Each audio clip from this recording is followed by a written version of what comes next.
রাজশাহী বিশ্ববিদ্যালয়ের এক ছাত্রীকে ঝুলন্ত অবস্থায় উদ্ধার করেছে পুলিশ। তার কক্ষে পাওয়া গেছে রঙিন কাগজে লেখা 4টি চিরকুট, যার একটিতে লেখা আমার মৃত্যুর জন্য কেউ দায়ী নয়। পুরো ক্যাম্পাসে এখন শোকের ছায়া।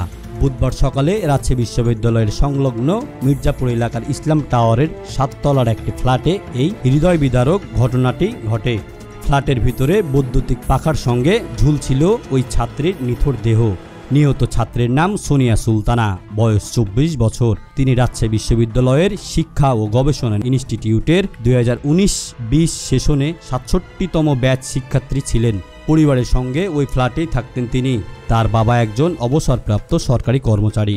ঘটনার পর মতিহার থানা পুলিশ ঘটনাস্থলে পৌঁছে মরদেহ উদ্ধার করে। পুলিশ জানায় গলায় ওড়না পেঁচানো অবস্থায় মরদেহটি ঝুলছিল।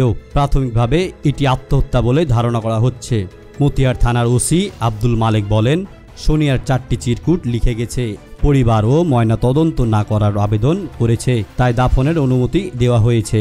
একটি চিরকুটে সে বলেছে তার মৃত্যুর জন্য কেউ দায়ী নয়। ঘটনাটি মর্মান্তিক বলে উল্লেখ করেছেন বিশ্ববিদ্যালয়ের প্রক্টর অধ্যাপক মাহবুবুর রহমান। তিনি বলেন, আমরা ঘটনাস্থল পরিদর্শন করেছি, তবে মৃত্যুর সঠিক কারণ এখনও জানা যায়নি।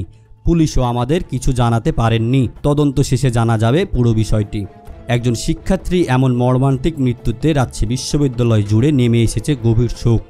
সহপাঠীরা বলেছেন, পড়ালেখায় মেধাবী ও শান্ত স্বভাবের ছিলেন সোনিয়া। 4টি চিরকুটে লেখা শেষ কিছু কথা এখন তদন্তের মুখে রেখে গেল অনেক প্রশ্ন। আমি শিয়াবুল শিলু, আপনারা এতক্ষণ দেখছিলেন জিবিসি বাংলা, সত্য ও ন্যায়ের পথে।